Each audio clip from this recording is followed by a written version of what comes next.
4 months ago, Selena Whitmore moved into our home like a queen. She rearranged Mom's kitchen, banned Grandma's visits, and called me Ellie instead of Elle. I played nice until Sophia, half drunk, whispered about that trampoline night. I froze. Mom's warnings weren't grief.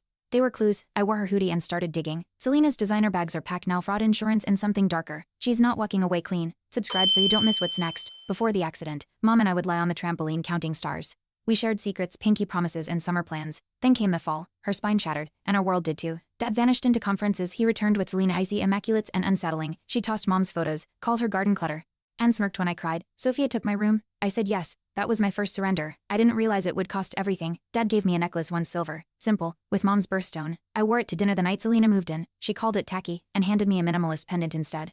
Dad said nothing. That night, I found Mom's garden journal in the trash. Her last entry was about the trampoline springs needing repair. I kept it hidden. Selena took control piece by piece, and I let her. Back then, I still believed Dad had a spine. Sophia got a brand new blonde the day I found out my college fund was gone. Selena smiled when I asked about it, used for family needs, she said. Dad backed her. I pawned my guitar for cash. Jess caught me crying in the locker room. At night, Selena called my grief a teen phase. I knew better. I started writing down everything, names, dates, receipts. My hoodie became armor. The war wasn't future tense anymore. Sandra, Jess' mom, offered me a quiet afternoon and hot cocoa. I showed her Mom's journal. Her eyes narrowed at the trampoline note. Springs can fail, she said, but timing matters. She pulled out photos. Selena at the garden center, days before the accident, buying bleach, not soil. Jess found deleted texts from Dad's phone, messages never sent. Selena had isolated him. She was erasing evidence while planting doubt. We weren't imagining it.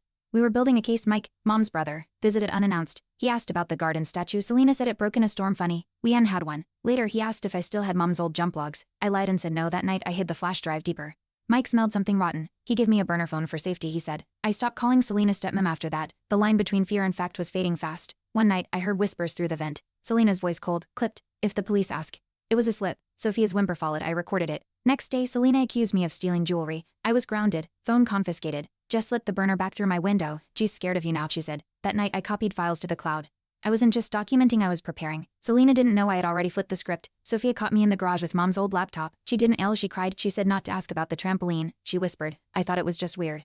I showed her the journal, the text, the bleach receipt. She paled. I didn't know that was the first time she hugged me. Selena's control was cracking, and Sophia wasn't her echo anymore. Together, we planted the real seeds: truth, fear, and maybe justice. Dad got a promotion. Selena hosted a celebration. I wore black. Sophia didn't show. Sandra warned me they're watching your searches. I used library computers after that. The cake said to new beginnings. I took a piece and left it in Mom's garden. At midnight, Mike texted. A private investigator had traced Selena's previous aliases, widows, accidents, claims. The pattern was chilling. My blood didn't just boil, it froze. Selena wasn't new. She was recycled poison. At dinner, I brought out Mom's garden journal. I read the trampoline entry aloud. Selena laughed, then froze when I slid over photos of her buying bleach. Coincidence, I asked. Dad looked confused, then angry at me. You're disturbed, he hissed. Sophia backed me up. Ike stood. Time to talk to real authorities. Selena knocked over her wine.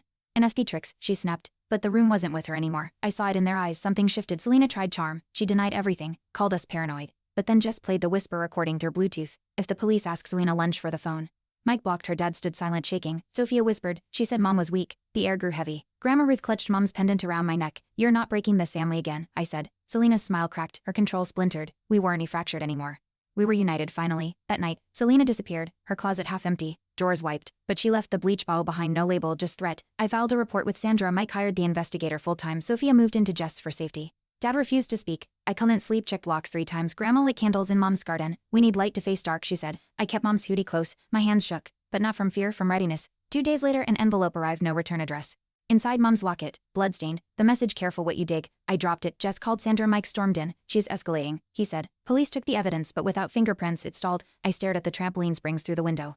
They gleamed like secrets. I wouldn't stop. Not now, not after this. Selena wanted silence. She'd get volume instead. I pressed record on the burner. War round 2. Selena resurfaced in Nevada under the name Claire Benson. Another recent widow. Sophia's aunt sent the obituary. Same timeline, same insurance firm. Sandra looped in a journalist. Pattern's clear, she said, but authorities dragged their feet. Sophia confessed she once saw Selena switch Mom's pills. She said it was for sleep. Jess found that brand banned in 2 states. Selena wasn't careless. She was practiced. Her next step, unknown mine, expose every name she ever used. Every lie. Jess' laptop was hacked. Files vanished. Our drive backups corrupted. Someone knew we were close. Mike installed security cams. Sophia cried in Sandra's kitchen. She said I'd be next if I didn't obey. We reached out to a cold case detective. He confirmed a pattern: 3 similar accidents tied to Selena's aliases. Names changed, but motives didn't. That night, I found tire marks outside the house, not ours. The air was electric. War wasn't coming, it had arrived. An email popped up, Mom's old address. The subject, in case anything happens. Attached voice memos. She suspected Selena. Mentioned a visit from someone who matched her photo. Said she'd hide proof in the locket's lining. We checked inside a micro CD card. Video of Selena at the trampoline weeks before the fall. gloves, tools, bleach bottle. I couldn't breathe. I just held my hand. Mom didn't die by chance. She died by design. And now we had proof. The journalist ran the story, the widow trail, memes, obituaries. Timelines all linked. Sandra held a press conference. Mike stood behind her. Sophia showed her bruises on camera. The footage of Selena at the trampoline played on repeat. Dad didn't appear. He texted once. She fooled me. That night, protest signs appeared outside Selena's Nevada condo.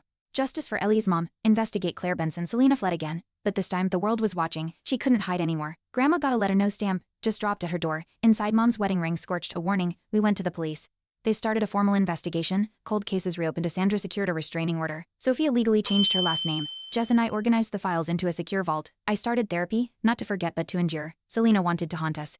Instead, we became louder. Her silence became evidence. Her shadow became spotlight. Dad finally spoke at a deposition. I ignored signs, he admitted. She isolated me. I thought I was protecting Ellie. It wasn't redemption, but it cracked the silence. Authorities found Selena's fingerprints on the bleach bottle. Her bank account matched payouts from 2 other widowers' policies. Sophia testified and Mike handed over the micro CD. A grand jury formed. Selena's aliases made headlines. She wasn't a partner, she was a predator. And now, the hunt had turned legal. Selena was arrested at a rest stop in Oregon.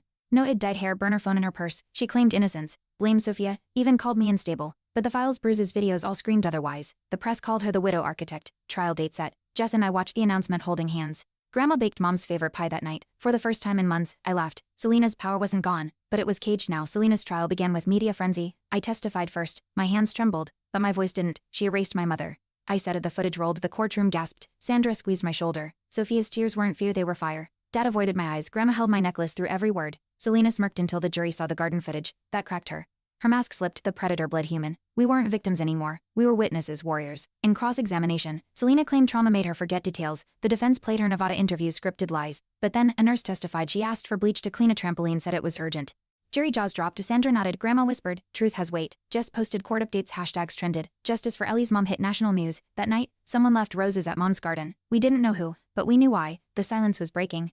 The prosecution's final blow, a voice memo recovered from Selena's burner phone. Her voice clear, cruel. If she won't die fast, we'll help. Gravity. The room froze. The judge ordered silence. I clenched Jess' hand. Sophia sobbed into Sandra's sleeve. Dad left the courtroom. The jury didn't look at Selena again. Verdict day loomed. Grandma baked again. We feed the living, she said. I wore Mom's hoodie and stood in the mirror. I saw her and me. Guilty, all charges. The courtroom didn't erupt, it exhaled. Selena stared straight ahead. No tears, no apology, just silence. Jess hugged me. Mike cried openly. Grandma whispered, she can't hurt you now. Sandra nodded solemnly. Sophia collapsed into my arms. Later we visited the trampoline. Flowers circled it. The springs were rusted, retired. Like the lies, we held hands. The wind lifted the hoodie's hood over my head. I didn't fix it. I let it shelter me. The sentencing hearing brought more surprises. Victims from past aliases submitted letters. One widow's son recognized Selena's photo from a high school graduation. Another sent footage her laughing at a memorial. The judge called her a pattern of predation. Life without parole. No appeals. No future. Outside, people lit candles. Sandra spoke to a crowd. Justice isn't perfect. But today, it showed up. I handed out lavender seeds. New things would grow, even from this scorched ground. Mike started a nonprofit for domestic threat survivors. Sandra joined the board. Sophia enrolled in social work. Jess applied to journalism school. I got accepted to Northwestern. Mom's dream for me. The hoodie came with. On move-in day, Grandma gave me Mom's last journal. It ends with hope, she said. And it did pages of garden sketches, quotes, and one line, Elle will bloom. I read it aloud. Jess smiled. The wind shifted. AB Healing had seasons 2. A podcast interviewed me, Ellie. What would you say to girls who feel unheard? I paused. Your gut isn't drama. It's truth's whisper. Listen, the host cried. Messages flooded in. Survivors, daughters, strangers. I started recording my story chapter by chapter, not to relive, to remind at night. I planted tulips on my dorm windowsill. Lavender bloomed alongside. Mom's hoodie draped over my chair. It smelled like rain now, not fear growth. Selena's shadow couldn't block this light. Selena wrote from prison 4 lines. No apology. You'll never really know the truth. But I'll always know you feared me. I burned it. Sandra reported it. Jess hugged me. She's still reaching. That means you matter. We planted a memorial tree on Mom's birthday. Sophia read a poem. Grandma brought garden soil from home. Mike held my hand. You're safe now. I looked up. The leaves danced in the wind. I whispered, she doesn't win. The final twist wasn't loud. It was quiet. An empty chair at Thanksgiving. A meal where no one flinched. Grandma said grace. Jess laughed too hard. Sophia passed the stuffing without tension.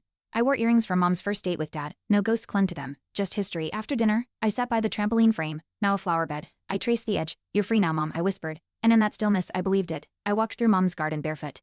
Hoodie draped over my arm. Lavender brushed my calves. I whispered every name we uncovered. Each step felt lighter. I wasn't haunted, I was healing. Grandma watched from the porch, smiling. You kept your promise, she said. And I had. Not just to Mom, to me. Truth bloomed, and I had planted every seed. Sophia painted a mural on the garden wall. Mom's face surrounded by tulips. She signed it with both our names. We didn't talk much that day. We didn't need to. Our silence wasn't fear anymore. It was respect. Jess took a photo. Framed it. Legacy, she said. I nodded. My voice returned slowly, stronger, clearer. My story wasn't finished. It had just begun. 1 year later, the nonprofit hosted its first survivor retreat. I gave a keynote. My hands trembled, but my words didn't. You're not alone. Your voice matters. The crowd rose in applause. Grandma cried a just beam to Sophia, held my hand to center, whispered, you did it, and I had. Not just the trial, the healing, the justice, the truth, it belonged to all of us now. Mom's garden became a local landmark. The plaque read, in memory of the silenced. By those who spoke, every spring, new flowers bloomed, survivors visited, left letters, some cried, some smiled, all understood. I visited often, barefoot, hoodie over my shoulder. I never forgot what was lost, but I lived.